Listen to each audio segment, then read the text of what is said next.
최근 대한민국 자영업신에서 가장 성공한 장사 고수는 누구일까요? 업계에선 코로나 때 매장을 헐값에 인수해서 엔데믹으로 경기가 좋았던 작년 상반기에 매각한 사람이 1순위로 꼽힙니다. 주식으로 치면 역대급 저점에 사서 고점에 팔고 나온 셈인데요. 창톡의 장사 고수 중에도 이런 분이 있습니다. 성수동에서 권리금 단돈 1,000만 원에 인수한 매장을 성수노로라는 곱창집으로 오픈해서 월 매출 1억 4천만 원을 거두다가 작년에 권리금 2억 5천만 원을 받고 매각한 분인데요. 권리금 수익률이 무려 2,500%에 달합니다. 이 전략이 가능했던 비결, 바로 성수동이라는 뜨는 상권을 정확히 캐치한 때문입니다.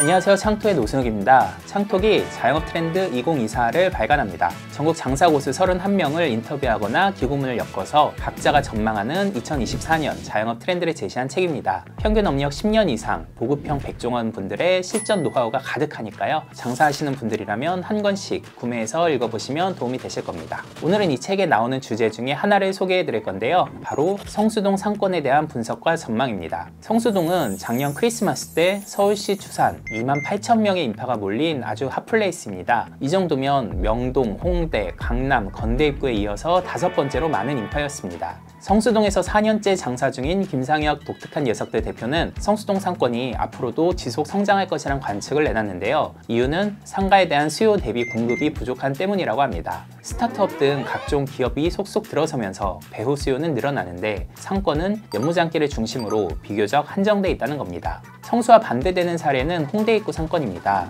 홍대 입구는 상수, 합정, 연남동, 망원까지 이어지는 거대한 상권 때문에 상권의 밀집도가 비교적 낮은 지역인데요. 유동 인구는 많지만 그만큼 상가도 많아서 수요가 분산되고, 그래서 잘 찾아보면 권리금이 없는 매장도 꽤 있다고 합니다. 반면 성수는 연무장길이 딱 메인 상권으로 정해져 있고, 아무리 확장해도 서울숲과 뚝섬까지 정도니 공급 과잉 우려가 상대적으로 적고, 그래서 권리금이 오를 가능성이 더 높다는 분석입니다. 다음은 김상혁 고수가 쓴 성수 상권에 대한 분석 글입니다. 강남역 상권이 활성화된 이유 중 하나는 기업들이 많이 위치해 직장인이 많은 덕분이다. 성수동도 기업들이 잇따라 들어서며 직장인이 대거 유입, 상권 활성화의 기반이 마련됐다고 볼 수 있다. 단 아직은 스타트업 위주여서 강남역 상권과 구매력은 다소 차이가 있긴 하다. 성수에서만 4년째 장사하며 지켜본 결과 식당은 잘 되는데 주점은 월 매출 1억 넘는 대박 매장이 아직 많지 않다. 물론 앞으로는 더욱 늘어날 것으로 본다. 성수 상권의 주요 콘텐츠 중 하나는 다양한 팝업 스토어다. 2, 3주 정도 단기간 운영하는 홍보형 매장이 숱하게 생겼다 사라진다. 6, 70평 매장을 1개월 정도 임차하는 데 드는 비용은 약 1억 원. 이 정도 금액을 주고 팝업 스토어를 운영하는 주체는 단연 대기업이다.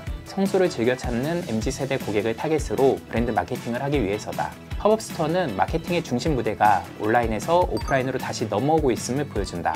코로나19 팬데믹 기간에 너도 나도 온라인 마케팅에 뛰어들며 광고 효율이 떨어지자 차라리 목 좋은 곳에 월세를 더 내는 게 확실한 홍보 효과를 얻을 수 있겠다는 계산이 선 것이다. 성수 상권의 또 다른 큰 손은 외국인 관광객이다. 카페 어니언의 경우 손님 2명 중에 1명은 외국인으로 보인다. K-팝, K-드라마에 반해 한국을 찾은 젊은 일본인 여성 관광객과 중국인 관광객이 많다. 특히 중국인 관광객은 과거에는 단체 관광 위주로 한국을 찾았지만 요즘은 개별 관광이 활발해졌다. 그러면서 명동, 동대문 등 주요 관광 명소 대신 내국인이 즐겨 찾는 체험형 관광이 대두되면서 성수로 몰리고 있다. 성수에서 잘 나가는 핫플 가게들을 보면 최신 마케팅 트렌드를 엿볼 수 있다. 먼저 자연도 소금빵. 기본 소금빵 한 가지 메뉴만을 취급하는데도 하루에 7,000개를 파는 것 같다. 4개 한 세트가 12,000원임을 감안하면 월 매출 5억 원 이상으로 추산된다. 이 가게는 폴딩 도어가 다 열려있는 오픈형 매장인데다 키오스크로 먼저 주문을 하는 결제 대기줄과 주문한 빵을 받는 픽업 대기줄이 따로 있다.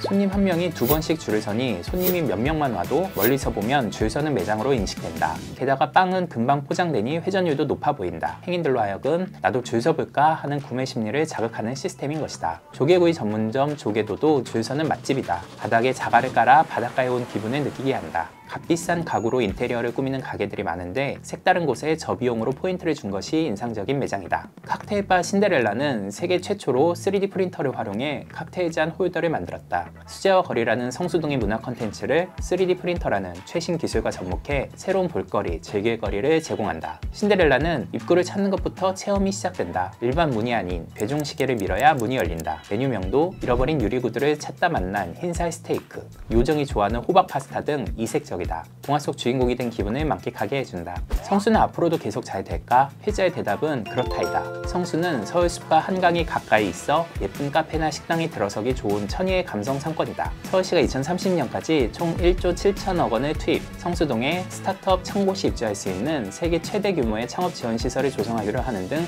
예정된 개발 계획이 아직도 많다. 현재 공사 중인 지식산업센터도 적잖다. 모두 성수 상권의 주요 타겟인 2만 3초, 20대 후반에서 30대 초반 직장인 인구를 늘릴 만한 호재들이다. 반면 성수 바로 옆에 위치한 건대 입구는 20대 초반 위주의 약속 상권이다. 청춘 남녀가 만나기 위한 헌팅 포차가 가장 잘 된다. 인기 주류도 다르다. 성수는 카페거리 덕분에 40대 여성도 많아 와인이 잘 팔린다. 반면 건대 입구는 젊음의 거리답게 소주가 잘 팔린다. 소주 한 병에 6,000원 하는 헌팅 포차도 있다. 단 수제화 거리로 유명한 성수동에서 정작 수제화 상인들은 젠트리피케이션으로 인해 쫓겨나고 있는 게 현실이다. 한 평당 5천만 원 하던 땅값이 2억 원을 훌쩍 넘기며 새로운 건물주로 손바뀜이 일어나면서 기존 세입자들이 비싼 임차료를 감당 못하고 뚝도시장까지 밀려나고 있다. 그래도 서울시 성동구 등 지자체는 수제화 거리라는 스토리텔링 키워드를 보존하기 위해 다양한 정책을 펴고 있고 앞으로도 그럴 것이다.